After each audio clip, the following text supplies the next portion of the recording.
Read by Dale Grothman. Eyes by Galen C. Colin. Happy Bill Ransom of struggling medical college days is now Dr. William Ransom, world-renowned surgeon, and collects thousands in fat fees every year. But to this day, the stare of a pair of unblinking, intense blue eyes will make him shudder. No matter what the possible fee, he will always refuse a case of optical surgery. His colleagues call it eccentricity, but I know different, for you see, there is a story, and I got it firsthand. It happened near the close of our last year in school. I didn't usually study on Sunday evenings. A medical student who spends his days cutting up cadavers and listening to lectures on symptoms and ailments needs at least 1 day's relaxation each week. But final examinations began Monday morning, and I was not sure of myself in optical anatomy. That is the reason Happy Bill Ransom found me in my room that drizzly and dreary June night. There came a clatter at my elbow.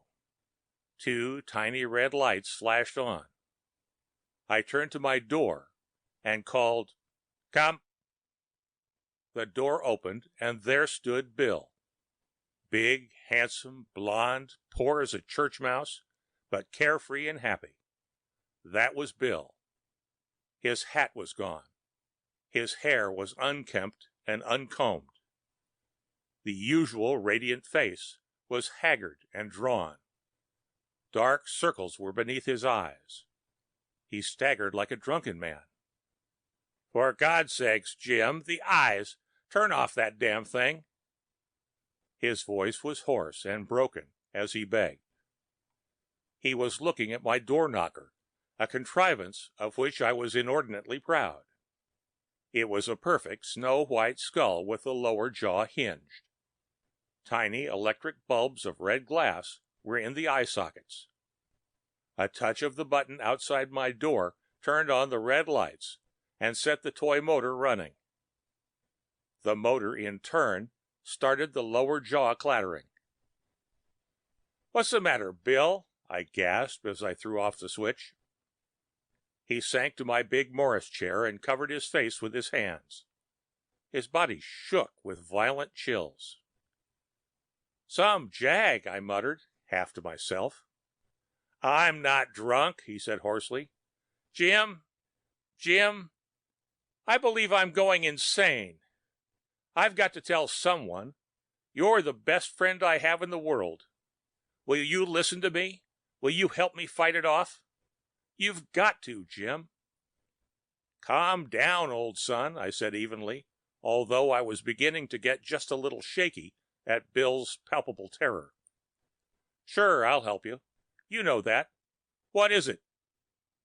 "We have only 3 weeks more at the old school," he began. "Then we'll be fully fledged MDs. And Jim, I've wanted a skeleton to mount for my study. I have never before wanted anything quite so badly. It has become an obsession with me.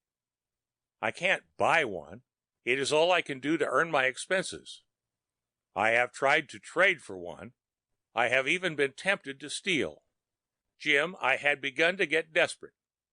The days were passing, and I was still as far as ever from getting my skeleton.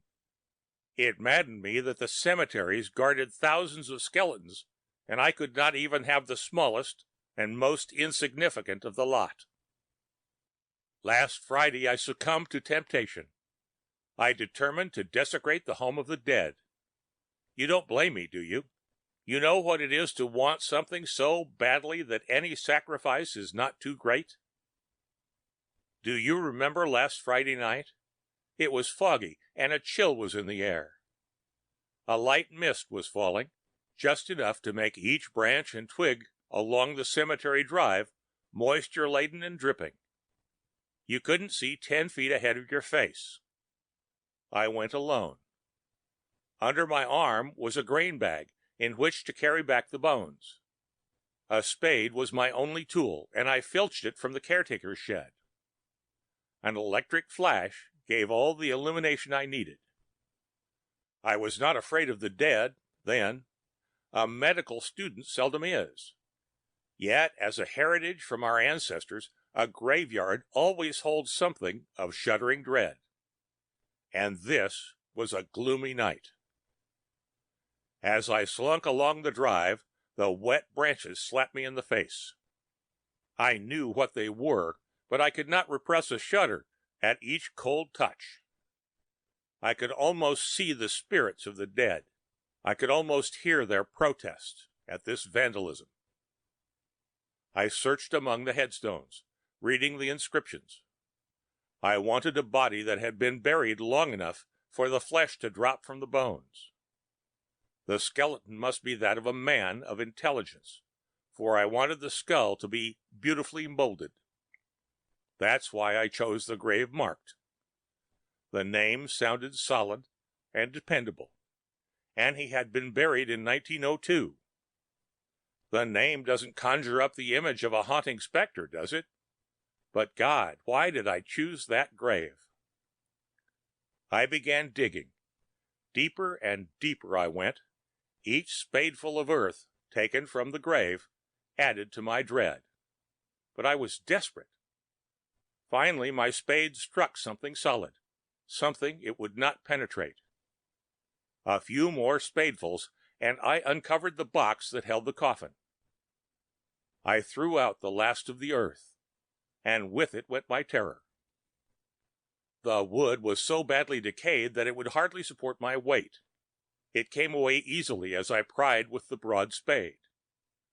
The coffin came into view, an old-fashioned casket, solidly built, but not securely fastened. By the radiance of my flashlight, I found the catch and threw back the lid. I was standing at the head. As the cover came up, I had my first view of the skeleton. All the flesh had returned to dust, but the bones were snow-white and beautifully preserved. I first saw the feet, then the leg bones, then the arched ribs. I gloated. I laughed aloud, and the grave threw back the echoes. Then the laugh froze on my lips as I looked at the skull. I screamed with terror. Clammy sweat dripped from my brow. The spade fell crashing into the naked ribs. Jim, you'll never believe it. 2 cold blue eyes stared up at me from the fleshless skull. They were glassy with hate, unwinkingly glaring back at the light from my flash. They bored into my very soul. Again I screamed. Frantically I tried to climb from the pit. 3 times I clawed my way to the top, only to fall back among the bones. Still the eyes stared at me. They seemed to leer at my fright. The 4th attempt, and I reached the top. Flashlight, spade, sack, everything was forgotten.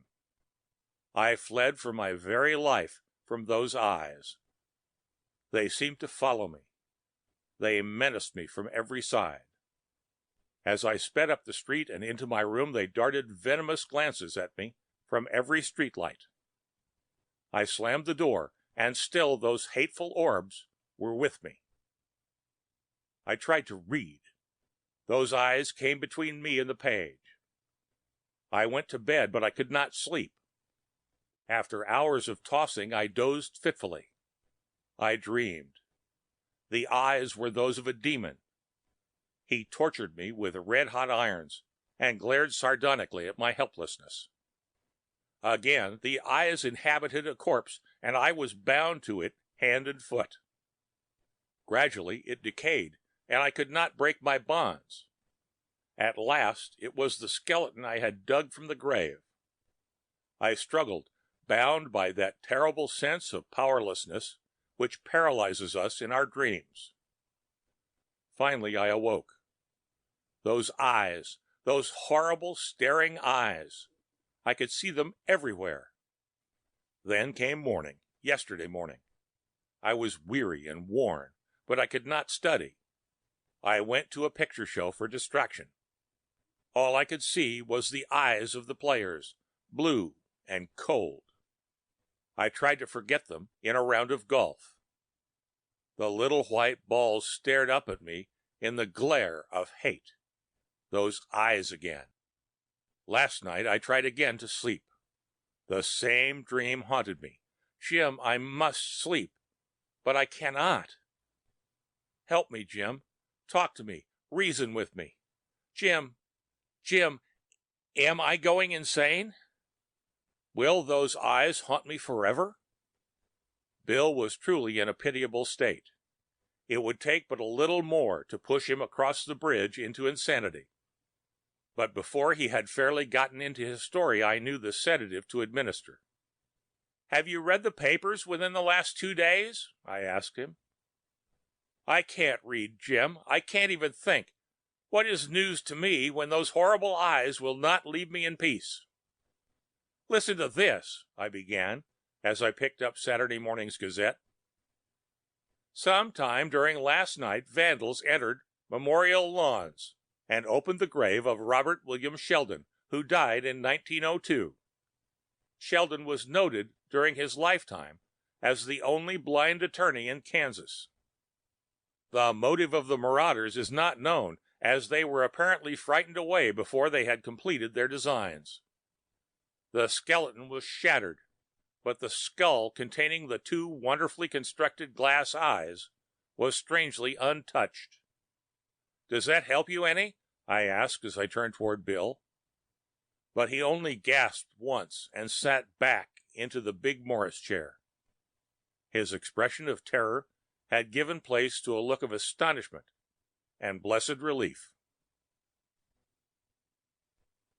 The end of Eyes by Galen C. Colin.